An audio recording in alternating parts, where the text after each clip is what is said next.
Hi, this is Anna Imagination with the Healing Garden. This is Shifting Perspectives. We are doing Triadic Healing for business for, I don't know, I go by my whim. I'll figure out how many videos there's going to be in this series. So on the last video, I talked about a lot. It's down below. You can take a look at the summary of it. But basically, we're looking at not what I'm good at or what do I want to be when I grow up. We're going to look at instead what you love to do and then transferring that over to how to do what you love to do. Now, when you focus on how to do what you love to do, you're actually focused on the medium. Medium is such a big fucking deal here. And that's what we really kind of don't look over. God, there's a lot of pressure they put on 5-year-olds. Just 5-year-olds. Okay, it's your first day of kindergarten. What do you want to be when you grow up? Like, it's such a loaded question. And then they're asking teenagers this question. And it's like, can you give like an actual educational course on what my options are, what exactly entails, and how to figure out what it is I do want to be when I grow up? Like, they completely bypass this psychology of trying to figure out your business while putting all of this pressure on a bunch of kids. And then you get to be 18 and you're like, well, I guess I got to pick something and I have no idea what the fuck I'm doing. And I remember there was this point when I was a kid, I was like 18 or 19, and I had no idea what my options were. And it wasn't until I was like 35 that I looked back and went, oh my God, I thought the list was this big. The list is more like this big of everything that I could do for options.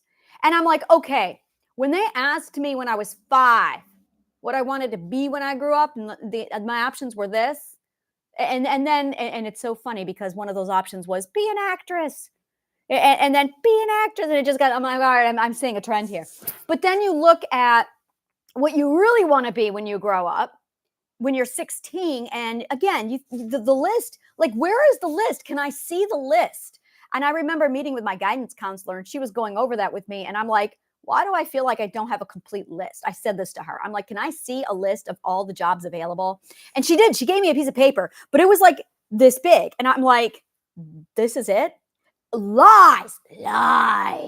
So lies. So the list is, and here's the other thing. There's the list of what you can do. And then there's putting your brain together and creating something really out there. So look at this. This is one of my favorite stories. There's this one woman. She went to school for linguistics, for language, and typing.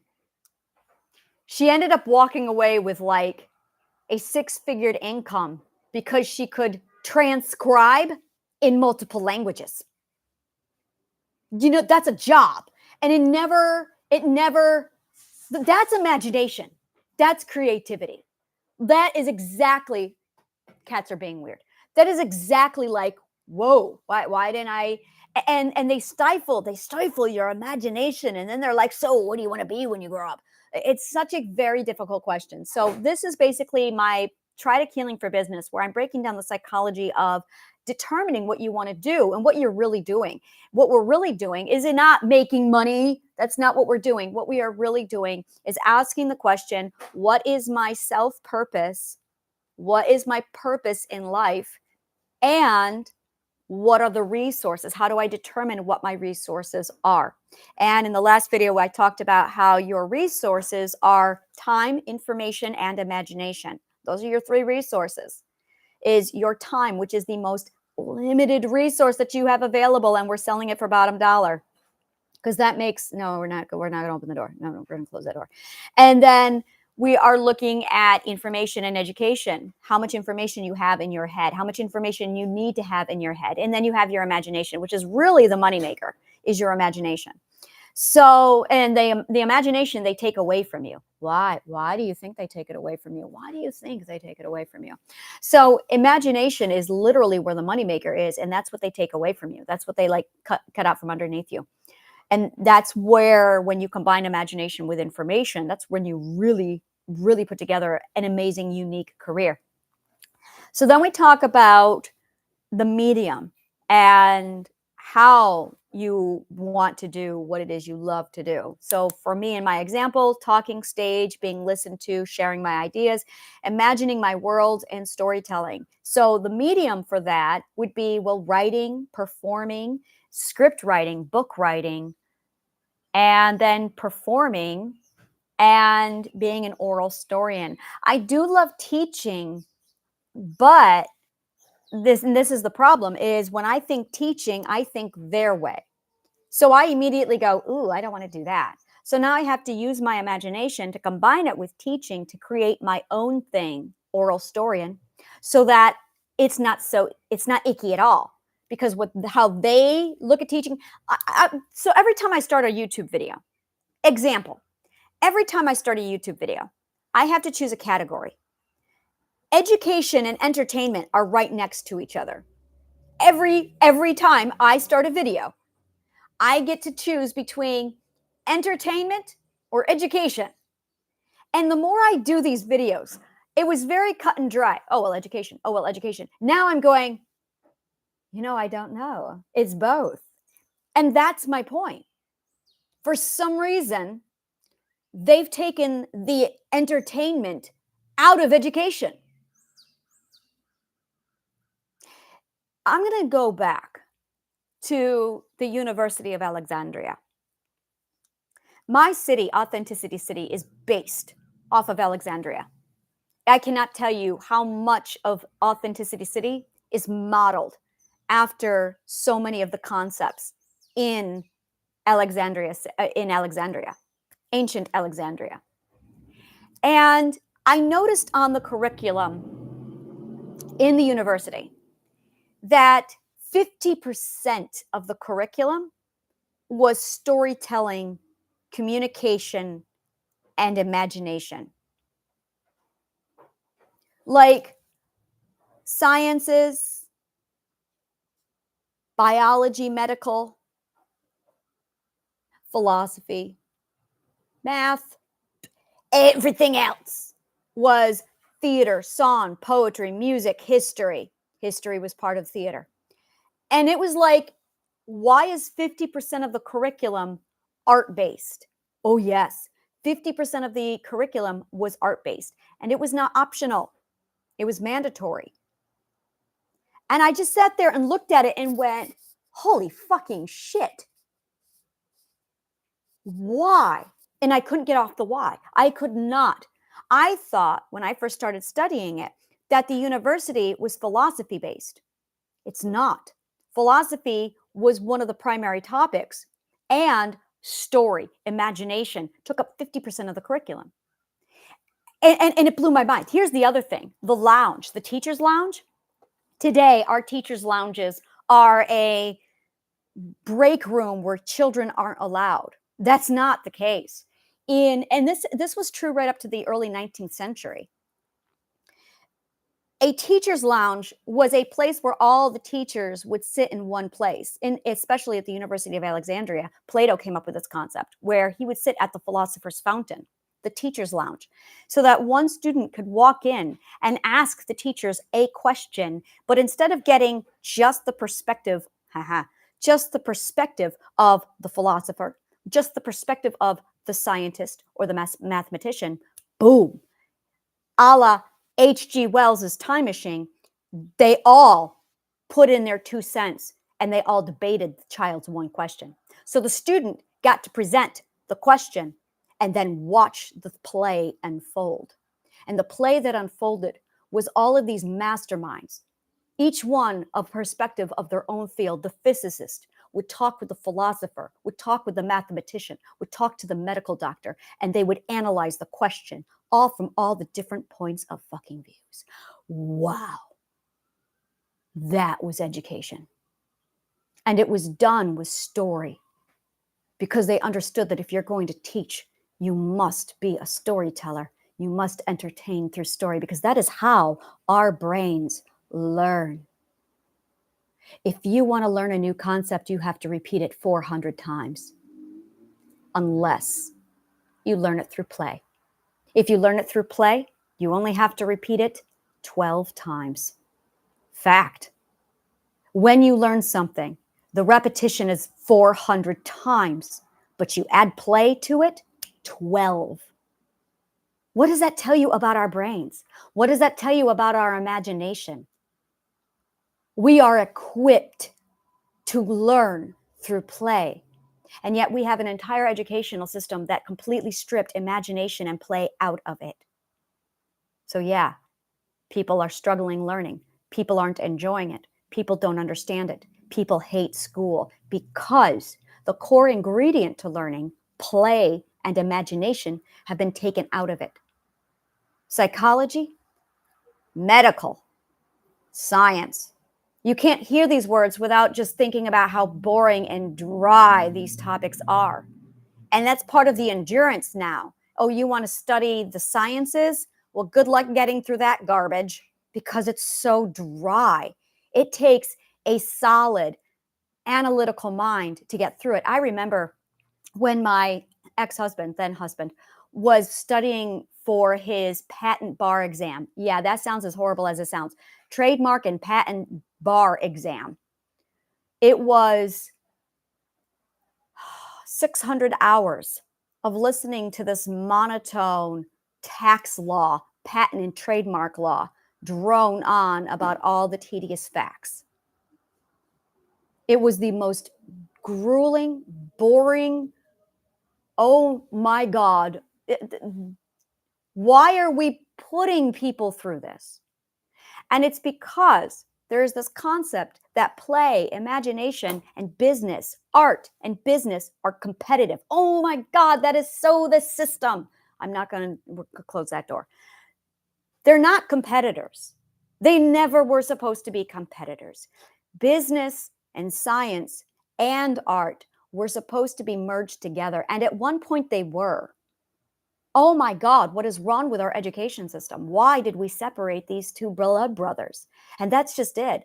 Art and science are supposed to be combined together into one. They never were supposed to be separated because our brains are designed to learn something through play at a fraction of the time.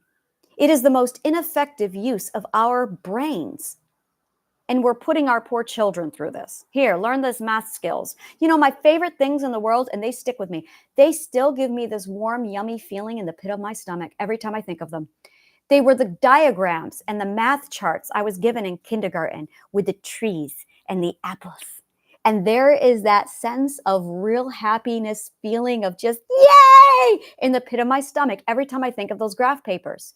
Because I remember how pretty the trees and the apples were and how I had to count the apples in the tree and how many apples were on the ground. Oh my God, that was so much fun when I was 5. And it's something that is still in my brain so vividly to this day. And it's still, every time I think of those math numbers, those math papers, all the colors, oh my God.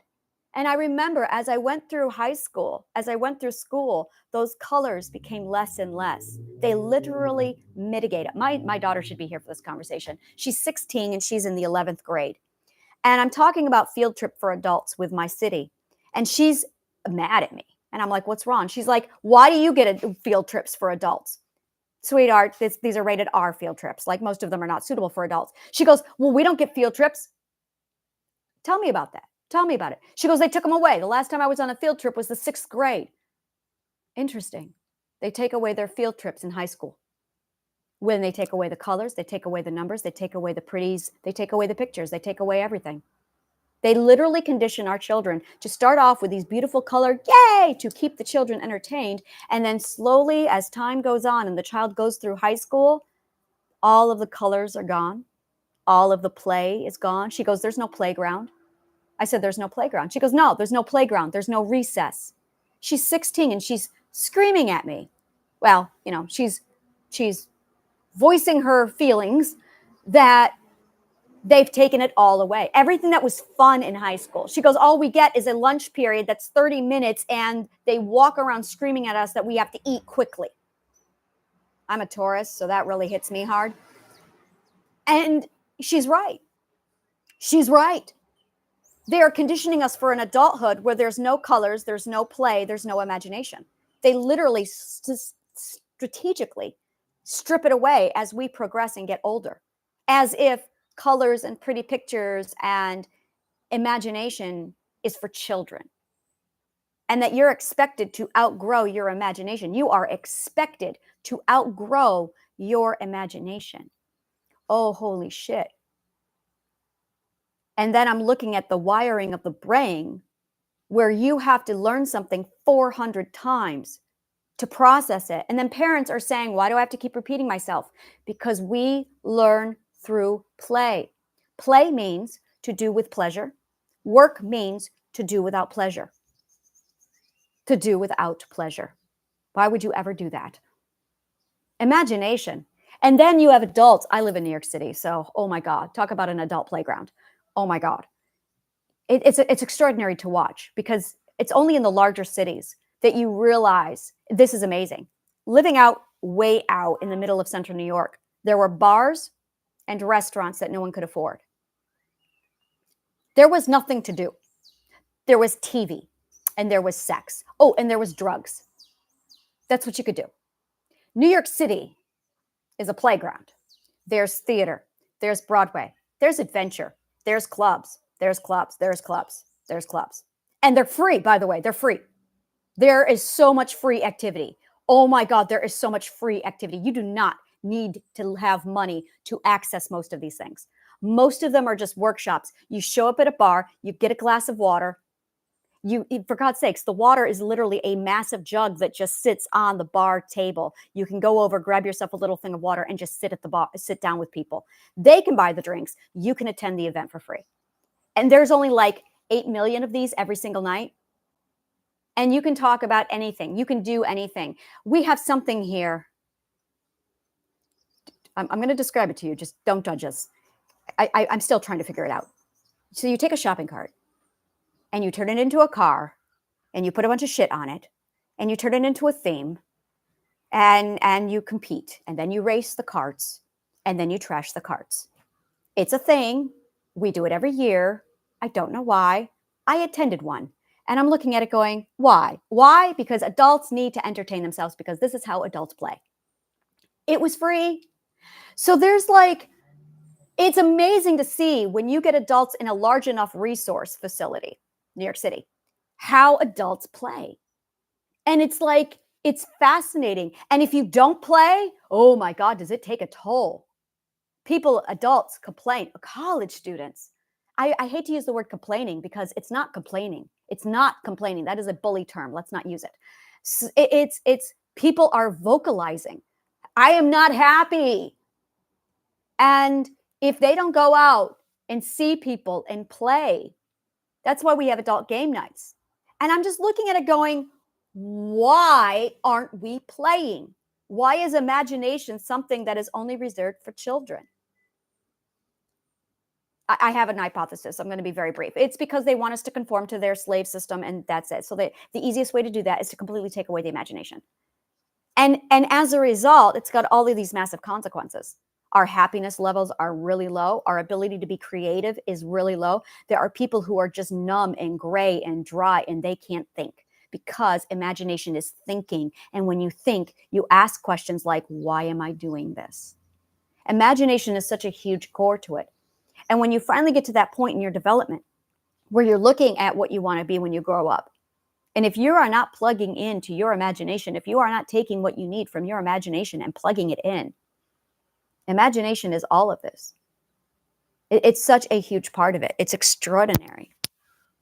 All right, so that's my intro on my thoughts on this because it's such a huge part of it. It's amazing. So deciding what it is you want to do, deciding what it is you love to do, and then accessing the medium. So I'm going to put this in artistic terms. When you have an artist, a painter, well, no, an artist, you say, okay, I want to be an artist. What do I love to do? There's all the different things you can do for artwork. Do you want to be a sculptor? Do you want to be a painter? Do you want to be a drawer? Do you want to be a sketcher? Do you want to be a manga artist? All the different options for art. Art is such a broad term. Do you want to take balloons and slap them against a wall with paint and see what happens of them? It's art. And then you have to decide what your medium is. My daughter's actually doing this right now. She loves art, but boy, does she have a medium. She's like, I want to paint. That is her medium. She does not like drawing. She likes to paint. So she's all about, I want to paint. And she gets very frustrated when she does not have access to her medium of choice. So your medium is how you're going to access and tap into what you love. So there's what you love and your medium. Oh my God, this is such a beautiful word. Why aren't we using this all over the place? So when you decide what you want to do for a career, for a job, for whatever it is you want to do, for your self purpose, you're asking yourself what you love and you're asking yourself what is your medium. Two completely separate questions. What is your medium? I have a friend who's an executive producer, and she is passionate. Like, I am an executive producer. So I've talked to her a few times about some project ideas, and she'll say to me, that's not what I do, because it's not the right medium. She only works in music.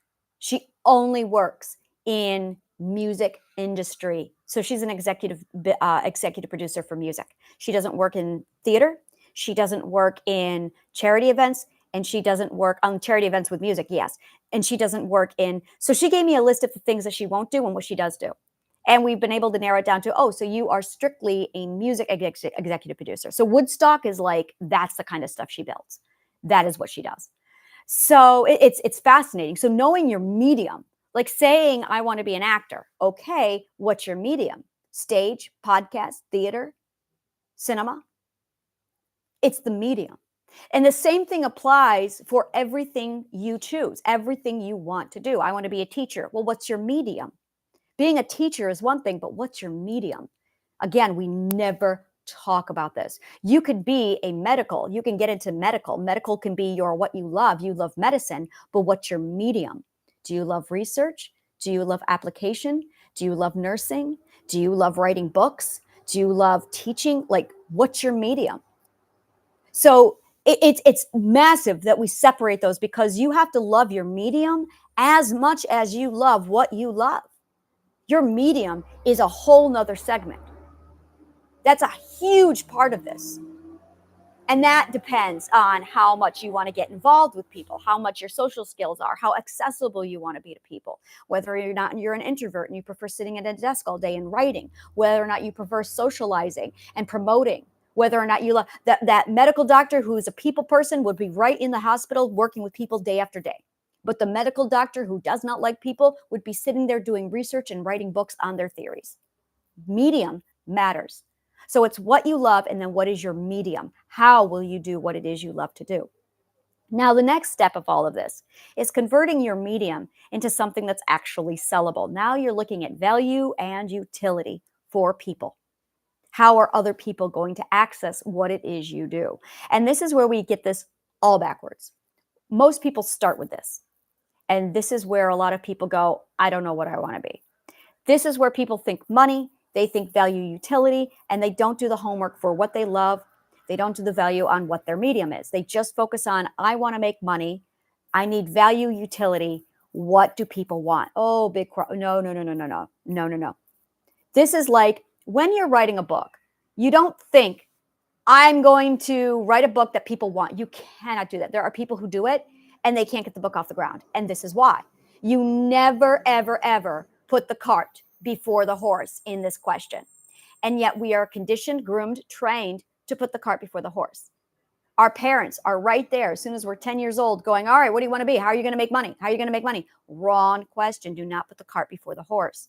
Start with what you love to do. Ask yourself what your favorite medium is, what you enjoy doing, how you enjoy doing it. And then now, this is what I've got when I'm all done. For me, it's writing books, performing, and telling stories. Now, value and utility. Value utility comes down to education, entertainment. Yeah, that's it. That's all we got here, isn't it? Education and entertainment. Well, I guess we would do interesting. Let's break this down. Value and utility. Let's look at utility. Whenever a consumer buys something, they are looking at education, they are looking at entertainment. Yeah, I got nothing else. When you go to a restaurant, you're actually entertaining yourself. You're entertaining. Ooh, let's look at the psychology of entertainment. Ooh, the psychology of entertainment.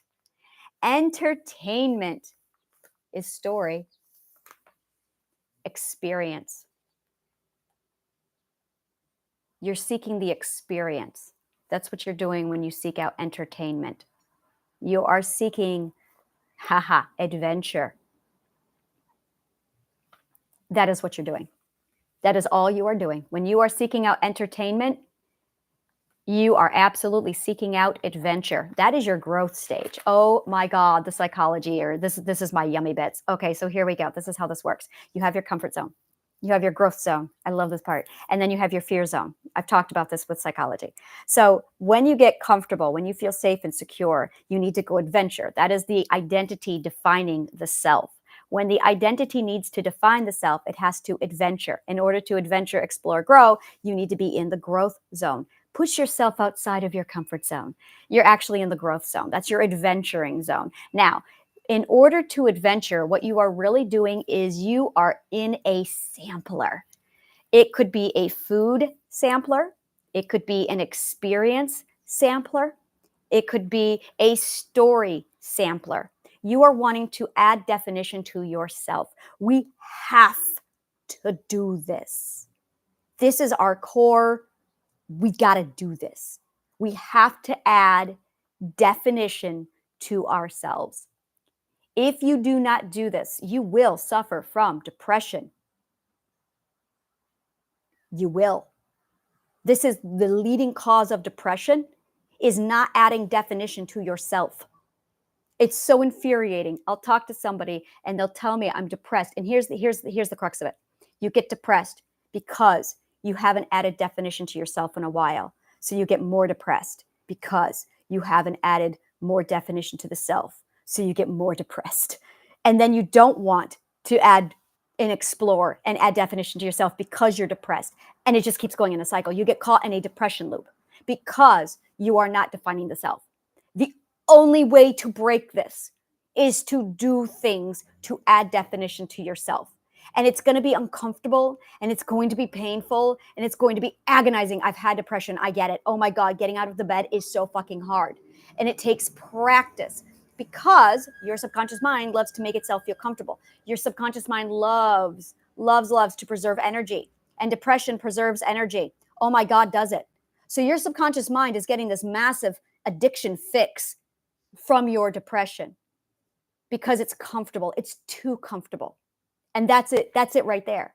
That's all depression is your subconscious mind is feeding off of the energy preserve. That's it. And then you stop defining the self and your subconscious mind is getting this energy fix. So you get caught in this loop. The only way out of it is to exert the energy to get out of the loop, to define yourself. Self-definition is a huge part of it. Finding your self-purpose by doing what you love. And in order to figure out what you love, you have to define yourself. So you got this beautiful loop going. To do that, you have to adventure into the growth zone. So if you keep doing the same stuff you love, if you keep doing the same stuff over and over again, but you actually don't love it, not going to work. Creatures of habit leads to depression. That's the problem right there. Because if you're doing things habitually, but you don't actually love them, it's this nasty cycle. It's a really fucking nasty cycle. You are not actually doing things. You might be, oh yeah, they're nice. But if it's not what you love to do, oh my God, do what you love to do. Really, this is your passion. This isn't just, yeah, it's nice. I had a good time. No, you got to find your passion. Because once you find your passion, and the only way to do that is if you adventure, you've got to go to your growth zone. And this is where you really got to tap into your intuition.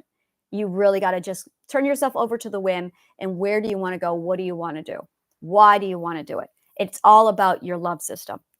Once you have that defined, and you got to exert yourself and push yourself out of that depression, and then you can break the cycle. And then you get to grow, explore, food, experience, story.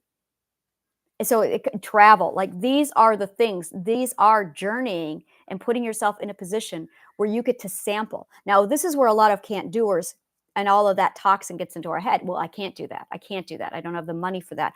And that's the problem right there, is you've got these can't doers that block you from this identity of the self, the adventuring part.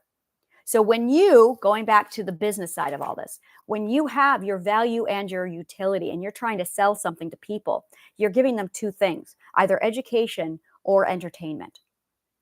So, and that's it, bottom line. Are they looking to grow themselves? Are they looking to adventure and have fun? Or are they looking to expand their information and their knowledge base? Those are your options. Those are your only two options. Everything that you have available to somebody keeps coming down to those two categories. It's either for education purposes, they're looking to expand their information because what are the three resources? What are the three resources? Imagination, fun, growth, entertainment, or education, information, knowledge. Time is the other one, but time is fixed. Time is fixed. 24 hours in a day. That's all you got. There's nothing there to explore. It should not even be a resource. The only reason why it's a resource is because that system exists. So you only have the two resources available to you. And those two resources only are education, information, and entertainment. Everything else can be put into those two things. When you look at mental health and maintenance, you're looking at information. Technically, you're looking for information. And this is the best part. When you are deciding which mental health is yours, it's this topic. It's okay, let's talk about the education. This is the information you need. Now, this is how you're going to apply it to yourself to make yourself happy so you can get grounded, so you can have self-care. Self-care is nothing but entertainment. So it keeps coming back to those two things. And it's a combination of those two things. It's the sweet spot. You're listening to music because of the entertainment. You read a book because you're looking for information. You watch TV either because of information or education, education or entertainment, or both. You go and see a play. The best plays are the ones where you learn something and you're entertained. Look at that. There it is. It keeps coming back to that over and over again. Everything we do, everything we decide to do is either get information and expand my knowledge base or entertain me, have fun, grow, adventure, define the self. So when you look at utility, when you look at value, that's your options right there, is your utility. So now going back to the what do I love to do? What do you love to do? And what's the medium? So for me, talking stage, listen to, ideas shared, imagine my world, storytelling. The medium is going to be my writing, my performing, my oral story in. Now the utility. The utility, combine them both. Always combine them both. Education and information. Imagination and education. Combine them both and you are accessing the sweet spot. Oh my God, are you accessing the sweet spot? Because now somebody's plugged in, they're entertained. They don't have to rewatch it 400 times to get the lesson learned because that's the way our brains are. Now they're learning while they play. It's why we sit around a campfire and talk. It's why we use story like we do. Is because we are seeking the entertainment with the education. These are the core drivers of humanity. This is what we do. This is what we live for. But when you sell your time and you're working a 9-to-5 job, what you've in essence done is removed education, information, and imagination. So you're just selling your time in a dead end cycle over and over again for money, doing something you don't love. You're going to get depressed. You're going to have depression because your motivator is not education, information, growth. It's not adventure, imagination. It's survive, scarcity mindset. I'm going to take my most limited resource, time, and I'm going to sell it for bottom dollar.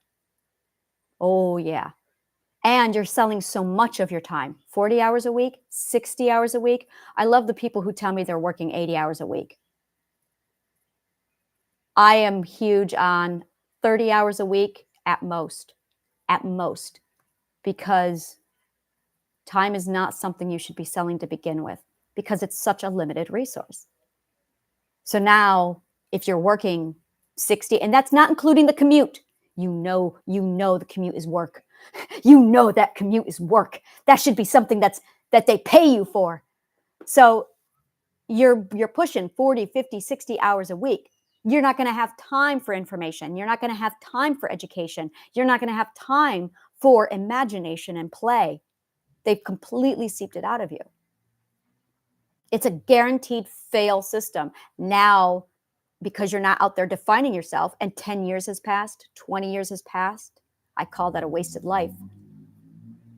And most of us aren't even wealthy. We're living paycheck to paycheck.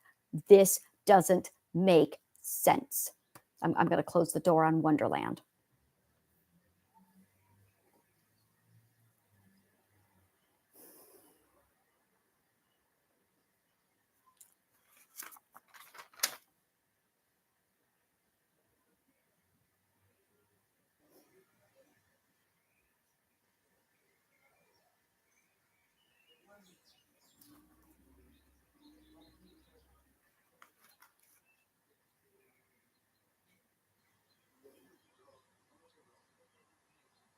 The biggest flaw in this massive system is parents are not providing the correct stability for their children to prepare for this moment. They lack the 5 ethics, so they can't even function with their basic mental health. They're put on massive amounts of pressure to get out, make money, because the parents have such a scarcity mindset that they parent with a scarcity mindset. And that's it. Parents who parent with a scarcity mindset raise children to behave in a scarcity mindset. Because time is a limited resource and you've given it all away. You've sold it for bottom dollar. You have no other resources, you think, because your imagination has been taken away from you and you have been run to the ground so much that you're tired. You have mental illnesses from your own parents who had the same cycle. So you're repeating their toxic behaviors. You are nurturing your child with the same exhausted scarcity mindset that you were raised on. And it's getting worse. And then you put pressure on your child to get out, get a job, and start putting, it's like we started to see this where children were used to supplement the scarcity mindset. And it's now, the pressure is built to the point where people are breaking. People are breaking. And there's just so many people breaking where they're going, I can't do it anymore. It's inhumane. I see teenagers with more responsibility, accountability, pressure, and burden. So when I raised my children, I did the opposite. I took all the pressure off of them. The concept of children should play, people should play, not children, people should play. And I just stripped everything away. I handed out a platform and I said to my children, there, you take whatever time you need to figure yourself out. This is a time period for you to learn who you are, so you know where your life needs to go. Here's the information. Here's the education. Here's the tools. Here's your imagination. Here's Dungeons and Dragons. Use it for the rest of your life because you need to cultivate the imagination. Watch fantasy, watch television, play video games. And I just gave them a platform to exercise their imagination, absolutely live stress-free, away from any kind of expectations. They want to quit school. They have to learn how to self-govern. They have to learn how to self-govern. There are multiple ways to get a job done. There are multiple ways a person can learn and have education. Multiple ways. Open the door to opportunity. And the more you open the door to opportunity, the more you can see the opportunities that come to you, because you've switched from a scarcity mindset over to an opportunistic mindset, not abundance, opportunistic, because that's really the focal point. Opportunities are all over us, but if we are wearing blinders from scarcity, we can't see the opportunities. So you have to recondition your subconscious mind to see opportunities with an open-minded mindset. And in order to do that, you have to access your imagination.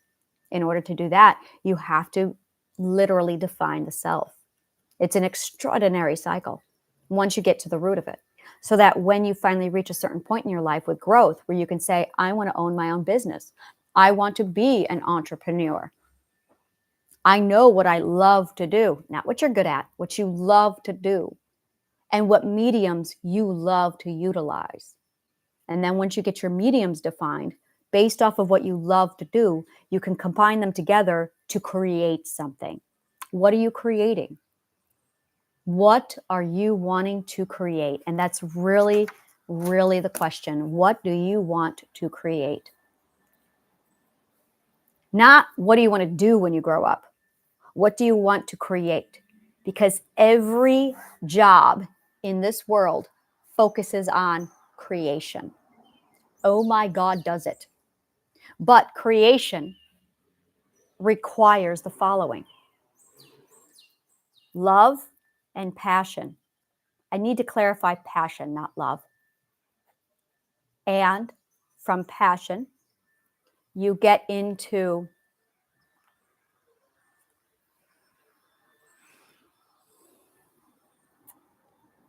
just lost my train of thought. Give me a moment.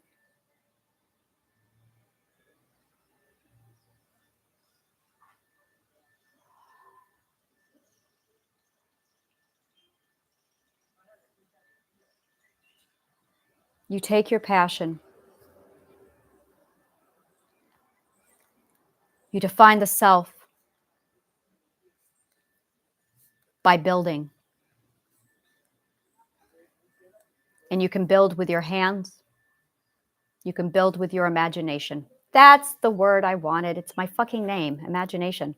So from passion to imagination. Wow, I cannot believe I forgot my name. Oh God, I need to do like a shot glass. All right, drinking game. Every time I say the word imagination in any of my videos, take a shot. All right, so passion to imagination to creation. There you go. Passion, imagination, creation. That's the path. Because everything we do is creation. Everything we do is creation. 100%. You give me a job and I can show you how you're creating something in that job. McDonald's, you're creating food. Construction, you're creating a road. You're creating demolition, you are creating space. You are creating space. You are doing preparation for creation. Yeah. And in most cases, they don't do demolition. What they're doing is actually, it's part of the creation process. Part of the creation process is tearing down to rebuild. Oh my God, we call that editing in book world. That is demolition. Yeah, absolutely. There is absolutely everything we do. And you're right. Back to the destruction and the creation. Everything gets destroyed, torn down to make way for creation. It's the yin and the yang. It's the ultimate balance of life. Tear down to build, reshape to restructure. You edit to revise, to create. It's all part of it. Creation and destruction are not polar opposites. They are part of the same thing. Creation is destruction because you are destroying something to create something new.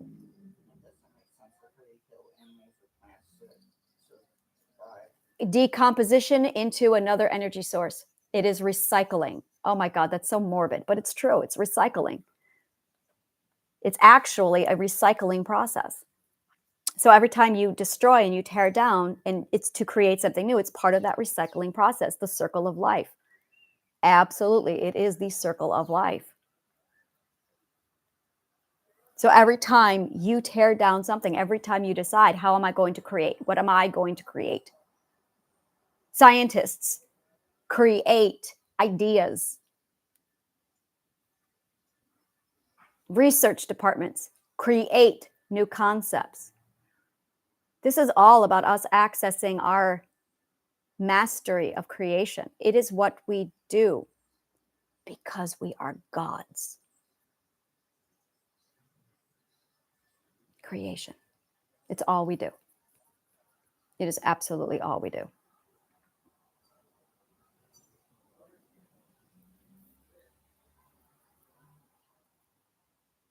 So when you start putting together, what do you want to be when you grow up? And when you start to think in the lines of what is my creation? What is it I'm wanting to create? My father was an engineer. He created blueprints for the world's largest company that he worked for. Like, yeah, extraordinary what he did. An engineer. Engineers do nothing but create. Cancer research, they create cures. Pharmacists create medications, create prescriptions. But a 9-to-5 job, they take the creation out of it. They create misery. Yeah, they create misery. That 9-to-5 job, there's no creation because they remove the imagination. You become a cog in a machine. You become just a working assembly line part. They praise the assembly line with how many jobs they created.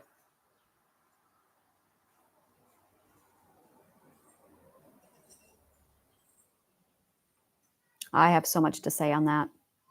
There's so much there, and I just don't want to. I'm thinking about it, and I'm like, wow. Back in the 1920s, when they had all of those people lined up without jobs. So they had the assembly line at one point. They had other things where it was just creating the assembly line, creating jobs for people who needed jobs. It's a starting point. It's not the ending point. That's it, really. It's a great starting point. It has its purpose. It has its place. But to treat a starting point as if it's the final point, the end point, to model and base advanced positions like engineer and scientist off of the 9-to-5 model has got to be the dumbest thing I've ever seen. Because that foundational concept, that mindset is not ideal. It is, you're selling time. It is the dumbest thing. It's a great starting point, but it needs to be a starting point and it needs to evolve to the next stage and then to the next stage. And we don't do that. We keep that 9-to-5 model for the foundationals and we carry it through with this expectation that every job is like the 9-to-5. 9-to-5, well, you can be a doctor. Instead of working 9-to-5, you'll work from 9 to 9. Like, and it's, again, it's this concept of sell your time, sell your imagination, sell your imagination instead. There are so many options. And when you start cultivating imagination, you start thinking, and here's the other thing. This is something I love with my Triadic system, is you have foundationals, cultivators, and visionaries. And there's a lot of visionaries and cultivators who are being forced to live as foundationals. Perspective abuse. I was a visionary. I am a visionary, and I was forced to live as a foundational. Oh my God, the pain. I know cultivators, teachers, professors, and scholars, entrepreneurs, parents, people who needed to cultivate the foundationals, and they were forced to live as a foundational.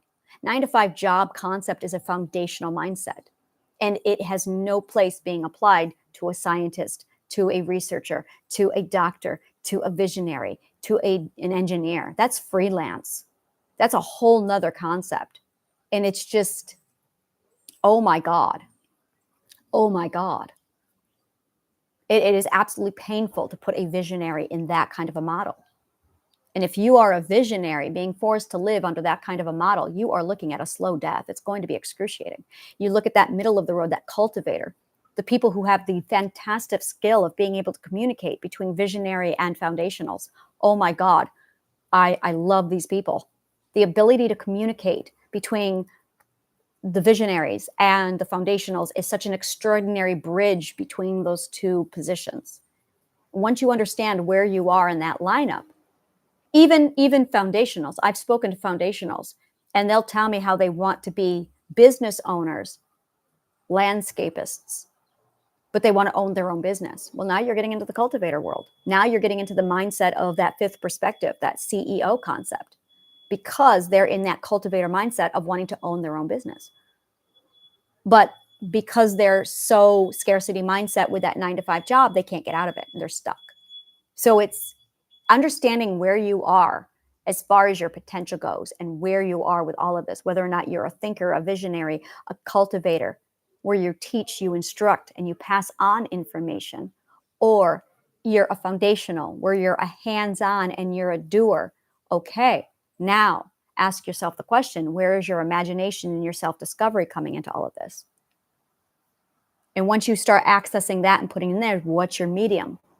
How would you do this? Now, what product are you creating? Because that's what it comes down to. Are you creating education? Are you creating opportunity? Are you creating an environment for children to learn? Big deal. Big deal. Because that's really what teachers are doing. They are creating a learning environment. That's what teachers are doing. The question is, are you giving them an environment where they're actually learning? Are you playing with them? And here's the kicker. In order to pull that off, you have to be accessed into your identity. You have to have your unique self because play is unique. But we have teachers and we're pulling all of the imagination out of them and we're turning them into deadened scientists. So there's no imagination in teachers. And then you end up with a teacher who hates their job. You end up with a doctor who hates their job because the imagination has been pulled out of them. So understanding all of the working parts of this, understanding how this whole thing fits together, gives you a massive sit down reality check of, okay, where do I want to go in life? How far do I want to take this? What do I want to do with my life? It's a big deal. Oh my God, is it a big deal? It changes everything. And it's not something you can rush through. You have to tap into your love and your passion. And you can't do that if you're scared. You can't do that if you're in scarcity mindset. You can't do that if you have mental illness. Triadic healing. So it's like this massive, yeah. Shit like this. Subscribe, like, follow, comment below. Let me know what part of the show resonated with you. Take a look at my Linktree account. This is part 2 of my series on Triadic Healing for Business. Thank you so much, and may the kindest of words always find you.